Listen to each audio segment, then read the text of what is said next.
This is a Honda Civic 2008.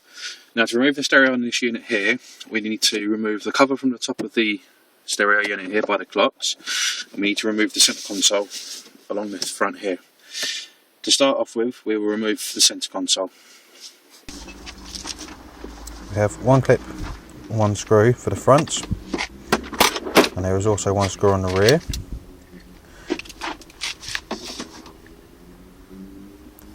We need to use our trim tool to remove a little cover first of all, which is covering the screw, and then we can use our screwdriver to remove the screw itself.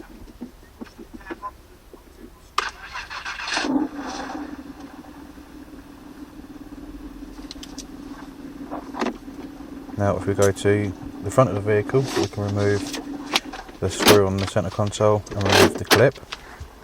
You slide the chair back as far as possible to gain as much access, and again use the trim tool to pop the cover off and the screwdriver to remove the screw.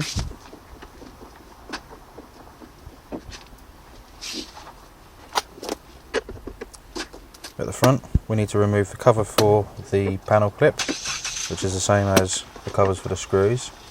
We use the trim tool to pop this off. Once removed, we need to push the centre of the panel clip, which will then allow us to pop the panel clip out. As you can see here, the centre piece just pushes in and out to be able to release. Now we need to remove the tray underneath the steering wheel. If we pop the side panel off first of all, that will gain us access to a screw. Once we remove the screw, we can then pop the panel off, which is held in place with pressure clips.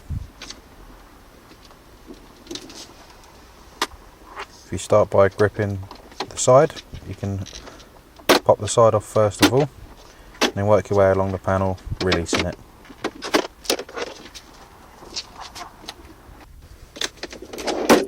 Now it's the same process on the passenger side. If we pop the cover off, we can then remove the screws. And there is also one screw on the rear, one screw on the front for the centre console, and then a panel clip for the front part of the centre console. An additional note for the removal of the centre console: some of the vehicles have two panel clips on either side for the front part of the centre console. The second clip is in the same, almost the same position as the first, but just a lot higher up in the dashboard itself. It's the same style clip, so we just push the centre piece in and the panel clip will pop out.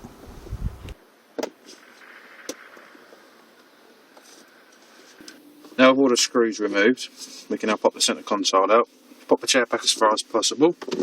You can then pull the sides of the centre console and pop up. There's one clip along the front. You can gently lift up. If the handbrake's in the way like this, just put it back as far as possible. You can now lift up.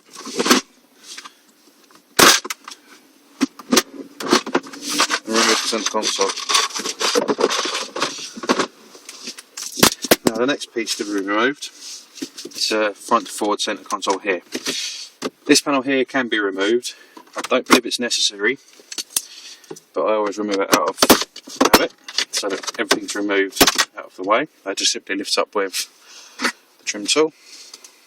Now if we drop the glove box down, pull the centre console, gently pull it forwards. We have three clips along the top here, which we will need to use the trim tool to help stop anything happening. There's one at this side, one in the centre, one at this side. If we pop the trim tool in the centre, we can help to release the centre clip without putting too much pressure on the edge of the trim panel here, as you can snap here very easily.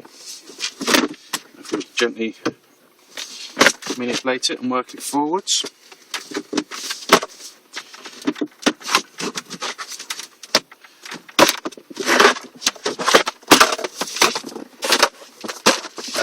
we now have this piece of trim out of the way. What we need to remove is the little cover above the stereo, just in front of the clocks. There's about 6 or 7 clips all around this. The front ones you can get to using a trim tool, but the ones at the back here we will need to use an extremely long flathead screwdriver to be able to reach down and twist between the panel and the clip to lift the clip up. So if we start at the front using our trim tool,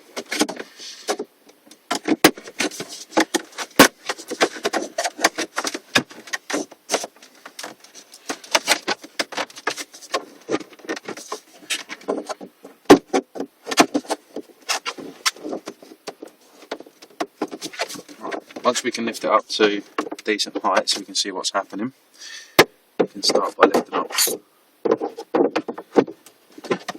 one of the corners.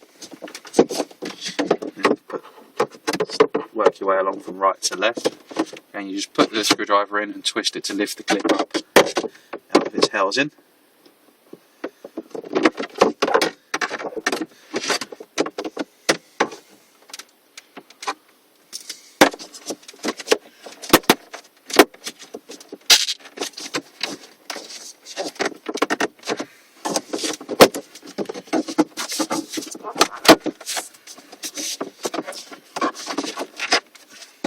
So what we're doing is we're putting the screwdriver between the bottom of the clip, and then we're twisting to lift that up from the housing.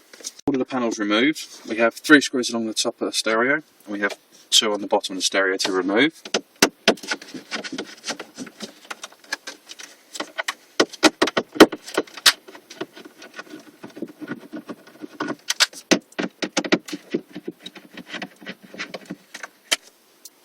For this, you're best to use the smaller crosser screwdriver, as these 2 here are fairly tight.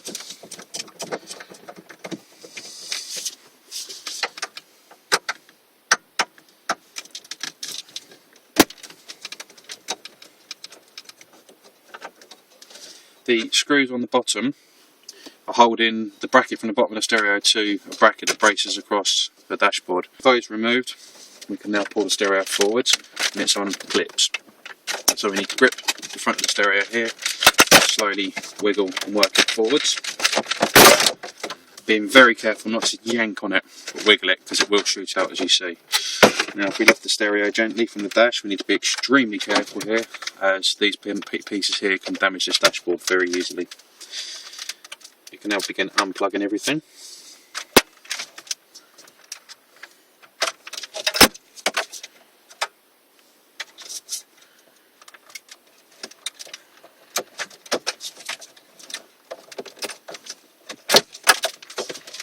Once I've removed these, I'll show you what's there, as it's extremely awkward to try and show whilst removing.